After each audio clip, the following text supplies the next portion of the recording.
তো কমিউনিস্টরা আপডেটেই থাকে না। সেই কারণে ত্রিপুরার মানুষ আপডেট হতে পারেনি।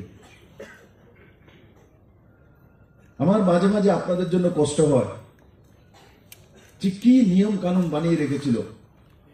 আপনার কাছে সবকিছু আছে, তবু আপনি সুন্দর কাপড় পরতে পারবেন না, সুন্দর ঘর তৈরি করতে পারবেন না, তাহলে কমিউনিস্টরা বলবে একটা স্ট্যাটাস সিম্বল নেই, সে ভাই সে মানে বেশি পয়সা হয়ে গেছে স্যার। আরে ক্যা প্রবলেম है यार।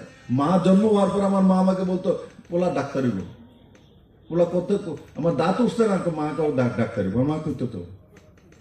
কারণ কি, ডাক্তার হলে মানুষের সেবা করবে, পয়সা বেশি পাবে।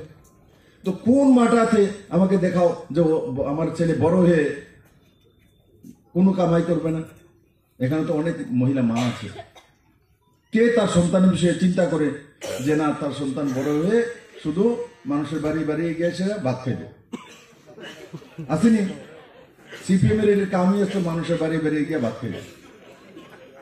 এর কাম, এর সংগঠন জানে, মেনে দেখা না ছোটা রাতে বাড়ি বাড়ি। আর তখন একটা ফ্যাশন ছিল, দেখছুনি কিন্তু কত ভালো নেতা, কোনো মান ডিমান্ড নাই, বাড়ি বাড়ি ভাত খায়।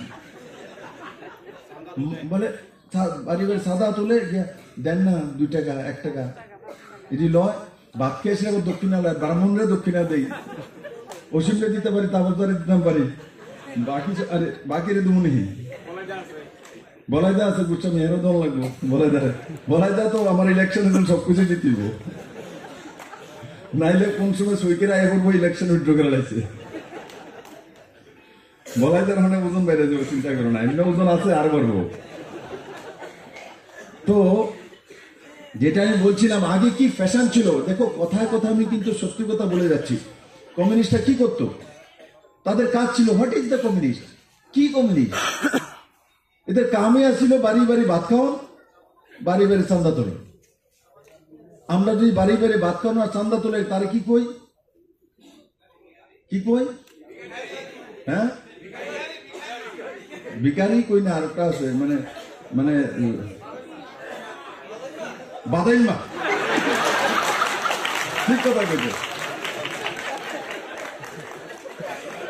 मेरे सुनो एक बात बोलो, मीडिया तरह आज के देखाले देखा বিপ্লব দেব আর সুনীল দেওদর যদি না হইতো না, আর অমিত ভাই যদি না পাঠাইতো, এই তোমরাও বাদামে বানাই দিল।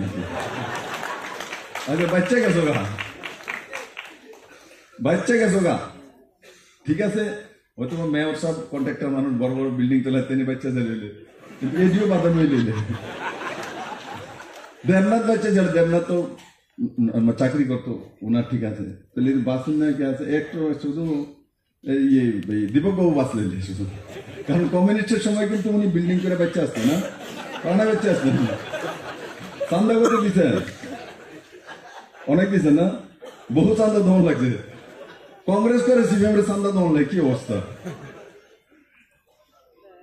এরা কাজই ছিল বাদাম্মা তৈরি করা। আর বিপ্লব দেব বলে বাদাম্মা না হওয়া দরকার পানির দোকান লাগাও, তাহলে দুধ বিক্রি করো, দরকার ছাগল পালো, গরু পালো, পোল্ট্রি করো, কুছ ভি করো, করো কুছ। তা আজ ঠিক এই ত্রিপুরার মানুষের মধ্যে, নওজওয়ানদের মধ্যে ওই মানসিকতা চলেছে, কিছু তো করবে, বসে না থাকে, কিছু তো করে। আর এমনিতে বলো অলস মস্তিষ্ক, তো সিপিএম এর সবটি শয়তানের বাসায় আসলো। আমি যেদিকে দেখি সব মিল আছে, সবটি মিল আছে। আর এটার লোকে আরো দুইটা, একটা আসলো, এটা আরো মহাশয়তানের বাসা। আমি থাকতে তো 4 পার্টি চেঞ্জ করে নিয়েছি। বাকি আগে কি করছে না করছে আমি মনে হয় ওই সময় দীপক তারা ধরে রাখছে, এই কারণে বেঁচে গেছে, কারণ তিনি ক্লাব আছে, প্রেসিডেন্ট আছে, সেক্রেটারি আছে, ধরে রাখে।